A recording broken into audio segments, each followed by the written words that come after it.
Number 179 સ્વલોક. સ્વલોકમાં સુખ પામવા કરીશું હસંગ હવે પોતાનો. ગુરુ ભક્તિના આ ભાવથી કરીશું અસંગ પોતાનો. ઉદયમાં અતડાઈને કવમાં હું તો ભટકાવું છું. ગુરુ કૃપાના બળથી અડગો હું બની જાઉં છું. ગુરુ કૃપાના બળથી અડગો હું બની જાઉં છું. આગમ દ્રષ્ટિએ એક આલોક છે, બીજો પરલોક છે. જે કોઈ ગતિનો જીવ જ્યાં જન્મેલ છે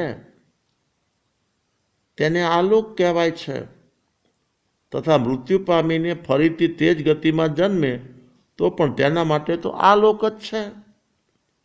અને જો અન્ય ગતિમાં જન્મ લે તો એના માટે પરલોક કહેવાય છે. દાખલા તરીકે માનવ ફરીવાર તુરત જ માનવ થાય તો તે માનવ માટે આલોક કહેવાય. પરંતુ માનવનું આયુષ્ય પૂરું કરીને દેવાદી ગતિમાં ઉત્પન્ન થઈ જાય ને તો એને પરલોક કહેવાય. આલોક કે પરલોકમાં જન્મ માત્ર લેવાથી પુણ્યદેવાળા સુખ મળે અને પાપોદેવાળા દુઃખ મળે, પરંતુ સંસાર ભ્રમણ તો ન ટળે ન ટળે ને ન ટળે. માનવનો ભોગ પામીને જે સત્સંગના પ્રભાવે સ્વલોકની શોધ કરવા માટે પુરુષાર્થવત બને છે, સ્વાનુભવ સ્વલોક સુધી પહોંચી જાય છે. આલોક અને પરલોકના ફેરાયના મટી જાય છે. ગુરુ ભક્તિના ભાવ વગર સ્વલોક એટલે કે આત્મિક સ્વભાવનું અસલી જ્ઞાન થતું નથી. જ્યાં સુધી પરથી નિરાળું નિરપેક્ષ દ્રવ્ય દ્રષ્ટિમાં આવે નહીં ત્યાં સુધી સ્વલોકનું જ્ઞાન શક્ય નથી.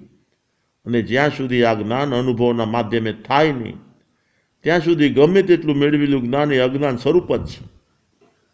જે ભવ હેતુ બની શકે પરંતુ ભવ ઘટાડનાર ને મટાડનાર બની શકતું નથી.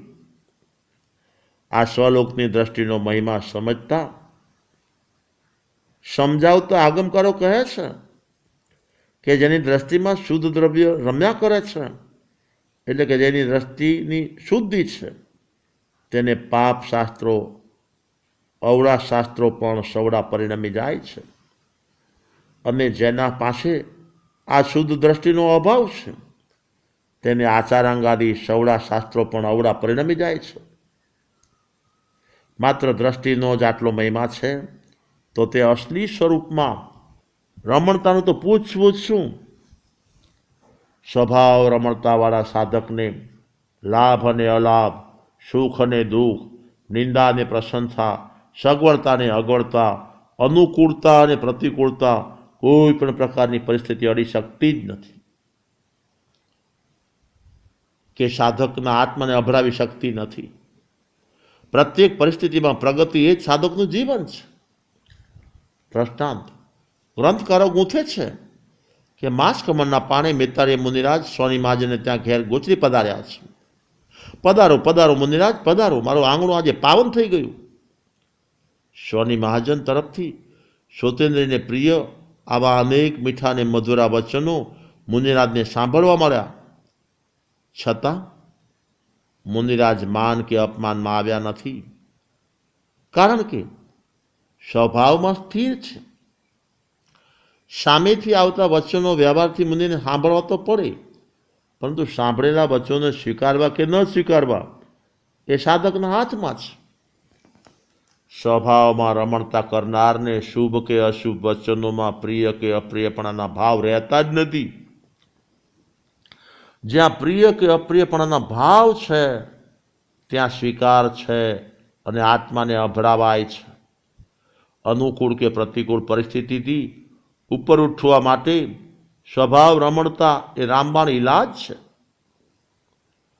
ગોચરીથી પાછા ફરતા તે જ સોની મહાજને પોતાના સોનાના જવલા અર્થે મુનિરાજને માર્યા છે. ક્ષણ પહેલા ફૂલ બિછાવનાર હવે શૂલ બિછાવવા તૈયાર થઈ ગયા છે.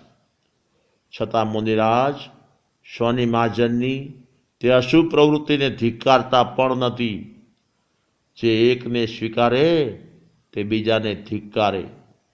મુનિરાજ સ્વભાવ લોકની એટલે કે સ્વલોકની સફર કરી રહેલ હોવાથી અનુકૂળતાને સ્વીકારતા નથી, પ્રતિકૂળતાને ધિક્કારતા નથી, માટે ઉદયમાં અથડાતા નથી.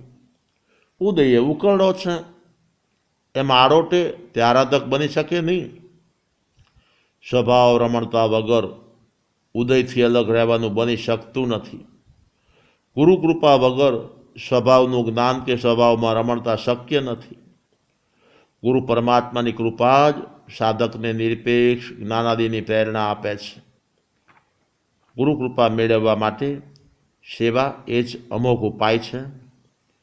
કરો સેવા, પામો મેવા. બસ આજે આટલું જ. ધ્રાંગધ્રા સંવંત 2056 વૈશાખ વદી 11 રવિવાર તારીખ 28/5/2000.